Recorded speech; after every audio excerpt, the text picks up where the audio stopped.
રાહુલના America પ્રવાસને લઈને રાજકીય લડાઈ। અમેરિકન સાંસદ ઇલ્હાન ઓમરને મળવા પર ભાજપના પ્રહાર। રાષ્ટ્રવિરોધી શક્તિઓ સાથે ઊભા રહેવાની તેમની છે આદત।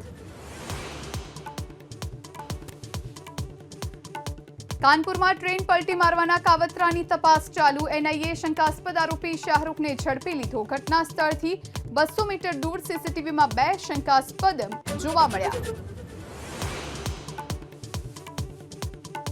હવે સિંહ દર્શન થશે વધુ સરળ। સીએમએ તાલાલા સાસણ રોડના મજબૂતીકરણ માટે મંજૂર કર્યા 43.50 કરોડ રૂપિયા। પ્રવાસન વિકાસને વેગ આપતો સરકારનો મહત્વપૂર્ણ નિર્ણય।